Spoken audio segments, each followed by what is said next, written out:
everybody and welcome to Google Earth, weirdly, but we're going to go and look at the Toyota Stadium in Dallas. We're going all the way around the world to the United States, into Texas, down to the Toyota Stadium. There is the FC Dallas fan shop, and there is our new home whilst we try and get to grips with the MLS. So, it looks quite good, doesn't it? I mean, it's next to the Dr. Pink Stadium. Interesting name. Also, Dave Does Dallas. Sounds a bit like a porno. It's not. I'm playing Football Manager in the MLS as Dallas FC. Hopefully you'll enjoy it. Hopefully we'll get on this journey. Hopefully we won't get confused by all the very strange rules that the MLS has. So there it is. The Toyota Stadium is a soccer-specific stadium, football-specific stadium, with a 20,500 seat capacity, built and owned by the city of Frisco, Texas, a suburb of Dallas. Its primary we're going into Wikipedia. Its primary tenants are Major League Soccer Club FC Dallas and Frisco Independent School District High School football games. It is also the home of the National Soccer Hall of Fame, which opened in 2018. So that's that done. Let's get into the game. Here we go. We are now into the game, and FC Dallas higher left foot. As you can see, this is going to be a slightly different way of playing the game. I think this is gonna be a bit of fun. We're gonna go right. Rules for FC Dallas. Well, first off, no green screen, so you can see the mess that's behind me. I've got if I sit like that, that's a bit better actually, because I cover up the bags. But bags behind me, donating to charity, because I'm that sort of guy, not just throwing it away. And computer for sale. If anyone lives in Singapore and they want a gaming computer, that is for sale. Not the IKEA lamp. I'm quite a big fan of that lamp. But anyway, let's get into it. Marco Ferruzzi, the Director of Football, wants to formally welcome us to FC Dallas. Yeah, sorry, rules. No gegenpress. That's pretty much it. You know, we're going to try and play this properly, because I don't really care if we win or lose. I'm just trying to go with, let's have some fun. We're not going to do gegenpress with a high line and high pressing. We might have a few of them. In certain bits and pieces, but we're not going to have a gegenpress. So let's get into the game. If you are in America or you understand the rules of the MLS, please do comment below. Let me know what on earth is going to trip me up the most. I know the draft. I know there's the waiver draft. I've done all that stuff. I know there's a salary cap. However, the ins and outs of the rules, yeah, I'm going to need help with them. So let me know down below. Hopefully you're all keen and happy to see Football Manager back on the channel. Let's see how it goes. They want us to play attacking football. We can do that. And develop players using the club's youth system, which I assume means the draft. Sign young players to develop for a profit. Okay. Support a Shield top half. MLS be competitive. And US Cup reach the semi-final. Develop the MLS's best youth system. Wow. Okay. We will have a press conference, and yeah, I'll have an advice report from the backroom staff. That is totally fine. Always important, save the game. So while that's saving, we'll have an edit cut. Bang, just like that. Editing, it's wonderful. So tactics, we don't need to. We don't need to do that. That's fine. MLS contract and registration information. I've taken the time to explain some of the MLS's contract rules as to ease your introduction into the FC Dallas job. FC Dallas may sign a maximum of 3 designated players. These players are typically of a higher stature and greater quality than the rest of the squad. Bit harsh when you've got to explain that to everyone else. And as such, their contribution towards the salary cap will be equal to the maximum senior salary of £8,000 per week, regardless of his total wage. Hence Wayne Rooney. If the player is signed during the summer transfer window, clubs get a 50% discount on their salary cap impact.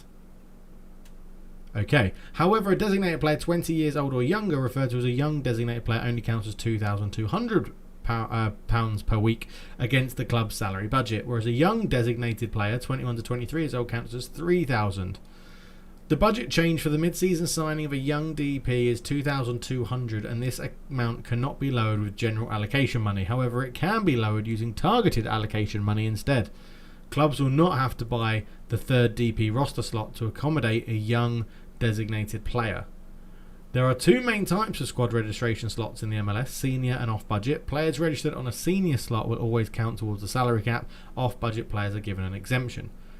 Players on designated and senior contracts may only be registered by using a senior slot. Players on senior contracts can have their salary cap impact brought down using general allocation money.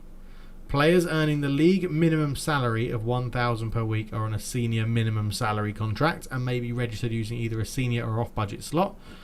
Players signed from MLS's club's academy are categorised as homegrown. They retain this status until they permanently move to a non-MLS club. These players may be registered using either a senior or off-budget slot. For senior homegrown players registered as off-budget, the combined difference between their salary cap impact and the minimum salary cap impact is exempt from the salary cap up to a maximum of £1,900 per week. Generation Adidas contracts pay above the senior minimum salary value and are given to the highest rated prospects coming through the draft system. They are always exempt from the salary cap and can only be registered using an off-budget slot. Reserve contract players are always exempt from the salary cap and can occupy only off-budget slots. Reserve contracts can only be given to players under the age of 25 and come with a maximum length of 2 years. Got it? Because I sure as hell don't. Club Vision, we looked at this briefly beforehand. Pre-season preparation, initial pre-season schedule. Let's go heavy, let's work them hard. We've got a few friendly games coming up before the league starts, so that's fine. Pre-season, things like that, we'll just accept that current vision, that's not a problem.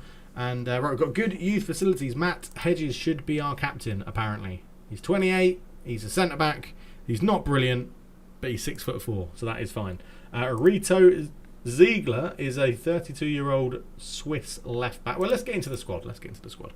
So, goalkeepers, we have Kyle Zobek, who doesn't look brilliant. A 28-year-old American, uncapped, 1k a week backup goalkeeper. Jesse Gonzalez, 23-year-old American, doesn't look brilliant. 1.5 million, first choice goalkeeper. Probably will be our first choice goalkeeper. Right backs, we've got Reggie Cannon, which is a name I sort of recognise. American international, 20 years old. Looks like he's got a bit of potential behind him. Eddie Munjuma, 20 years old American, not too bad, quite quick, but doesn't have too much ability on the ball, it seems. Centre backs, we have Bressan, 25-year-old Brazilian, automatically going to be starting to straight into the starting lineup. He's Brazilian. Matt Hedges, who we already looked at, should be the captain, according to my assistant manager. Nikos Burgess doesn't look very good. To be honest, doesn't look very good. We've looked at Brian Reynolds, is a striker / right back, right winger and attacking. Can't play right wing. Can do everything on the right other than right midfielder. Yeah, not too sure about him. Ryan Hollingshead. Wow. He can actually play in goal. He can literally play everywhere apart from sweeper. That is brilliant. I'm going to play him. He's going to be on the bench. At least on the bench every single game because of that utility. That is ridiculously good. I've never seen someone that versatile. Thiago Santos, Brazilian, definitely going to be in the starting 11. Looks good. I don't think we've got any designated players by the looks of things. Manuel Ferreol. Might sell him, can't pronounce his name. Not very quick, not very good. 20 years old, Spanish. Yeah. Brandon Servania. Listed for loan, American under 20 international. Looks pretty good. Looks pretty all round rather than specific in a certain thing. May get him a few opportunities in the team. Who was that? Savania. Edwin Carrillo. Edwin Carrillo. That's going to be a thing. But it might be a thing. He's probably not going to play that much. He's pretty crap. Derek Wilderbeck, who sounds like a very cheap Welbeck.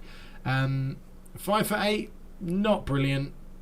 Probably won't see too much of him. Emma Tuamasi, who's on loan at Austin, 20-year-old Ghanaian. Look forward to seeing him if we get through the first season and don't get sacked.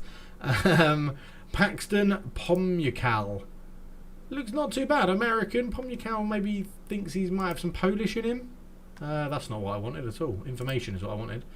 No, Spanish. He can speak. He's all-American hero. Paxton Pomykal. But he didn't look too bad. We might take him off the loan list. I think we can find a position for him. But Ian Acosta is another name I recognise. Yeah, 40 cap, Honduran international. Again, looks decent. Probably be playing in the attacking midfield or the central midfield role as a starter. Pablo Aranguiz. That's a name I recognise as well. Chilean on loan at the University of Chile. Can we get him back? We can get his contract clause. We can't recall him just yet, but he does look decent. Francis Atuahini, Ghanaian, again a bit of an all-rounder, looks pretty good. Decent potential for the club. First list media description: attacking midfielder. He can literally play winger or up front. Amazing. Thanks, media. Santiago Mosquera, 23-year-old Colombian. Again, pretty average, pretty good. All-rounder, I'd say. Left winger, right-footed, but can play on either wing if needs be. Jesus Ferreira, which is a great name. 18-year-old American, listed for loan, but again, might get a run out every so often. Michael... Oh my God, you can't see this because it's behind my name. But I've just called this guy Michael Barrios. Michael Barrios is probably what his name is. Colombian, 27 years old. Again, probably starting right winger for us, Michael Barrios. Franco Yara, Argentinian, 30 years old. 4 caps, 1 goal, striker. I'm going to assume he is one of our best players. He's just signed for us this season, so I have to keep an eye on him. Fafa Picoult, American, 27 years old. 2 caps. Looks pretty good. It looks like we're quite stacked, actually, on the forward players. Ricardo Pepe, 15 years old. Oh, we look forward to getting him involved. A 15-year-old through the youth system. Zednek Odranesek, 30-year-old Czech. 1.1 may look to cash in. I don't think there's too much there. Stand out, good strength, more of a target man. Yeah, well, target man, it says it there, Dave. But yeah, I think we'll have to look at it. Dante Seeley, 15 years old again. I think these people can probably go to our youth, back to our youth team, to be honest. And Kyle Jennings is in. He's in the building. There he is, dribbling 14, finishing 14, pace 14, agility 14, acceleration 14, off the ball 14. He could be pretty decent. 21-year-old breakthrough prospect. That is our first team squad as it stands at the moment. Dynamics-wise, there won't be any gameplay in this one. Obviously, this is just an intro to the series to decide what you guys think we should do, to be honest. In terms of hierarchy, I've got a few people that support me, which is quite good. Hedges and Ziegler are team leaders. We have Hollingshead and Barrios behind them. Barrios is part of the good core team. It's a bit concerning that neither Hedges or Ziegler is in the core team, but they may learn to get there. Social groups, there you go. Core, secondary group is made of players who are generally fairly professional. Secondary group B, they speak Spanish, and others, who are probably players that have just joined the club. Have you just joined? Yes, you have. That's a tad annoying. I thought I might catch in on you. Brezan. Okay, so, well, it appears FC Dallas have been quite busy in ye olde transfer window. So, well, there you go. That's the squad. I mean, it's only going to be a very short video. FC Dallas Juniors. I mean, they're all older than the 2 15-year-olds we've got in our actual squad. Let's search by, ability and potential is unknown. How do I not know their potential? They're literally in my junior team. That is annoying. Very annoying. Well, we'll have to keep an eye on that, because I reckon we look at stats, we look at history, we look at how they play through the year. That is what could get people called up into the senior team. And obviously, there's going to be the whole draft. There's going to be everything like that. But if you could please explain to me the salary cap situation, that would be wonderful. Talking of finances, we have a £660K transfer budget. We have £124,000 a week wages, which is good. We've still got, what's that, about 20, no, not 20, that's terrible math, £16,000 a week left that we can do. We can adjust budgets. We can ask for stuff. League specific. Right, I feel like this could be a page that we come back to time and time again. Number of club designated player spots, 3. Number of club designated spots available, 1. So we do have 2 players that are designated players already. Number of young designated players, 0. Number of Generation Adidas players, 2. Number of homegrown players, 9. Okay. Targeted allocation money available now, none. Available at season start, 2.2. Right, don't quite understand that thing because we haven't done anything. General allocation money available now, 850. Available at season start, 850. League salary cap is 63,000. We're currently spending 46,000 of 63. Right. Okay, I want to find out who Who are the designated players? Surely that should be... if I go contract... I don't want playing time. I want it to be like... general info? No. Where would I find... who on earth is... I mean, I could potentially just go Dave... I don't really want age. I want... let's go contract. Wage, 13,000. So Rito Ziegler, I'm going to assume, is a designated player because he's on above 8,000, which I think was the most you could pay someone. And then the other one must be Brian Acosta, which sort of makes sense. He's one of the best players at the club. 9,700. I mean, it would be very useful if they said, you know, designated player. That would be very, very useful. Oh, players. We'll put it back to us. So I think it's those two. I think it's Ziegler and Acosta at the moment. Okay, right, quick, brief intro then to the new series. Let me know, are you excited? Leave a like below. If you want to buy my computer, then also let me know down below in the comments. But we are in the MLS. We are going to be bloody confused with everything that's going on. We're going to try and make it happen. We're not allowed to play the gegenpress style. I bet. Does it say that we're most suited to a gegenpress? No, it doesn't. Good, that's fine. So we can have a little play around with the tactics as well. But thank you so much for watching. Leave a like if you're excited for the series. Leave me a comment down below about what you think about the players. Who do you think is going to be the best? Where do we need to improve the squad? And we'll be back at some point to potentially get the MLS underway. I might have a play around here. We may come back for the friendly against Toronto. Who knows? But we'll see if I can get to grips with things. I have no idea if I'm going to be bringing any players in. But Football Manager's back on the channel. Drop it a like. Thank you so much for watching. Subscribe if you're new and you want to keep up to date with FC Dallas. FIFA 21 will be coming to the channel when it's released, but we've got the FIFA 20 Bury Save happening. Over on Twitch, we are doing Formula 1 as well, so get involved with that. But thank you so much for watching. For now, I'm out. Cheers.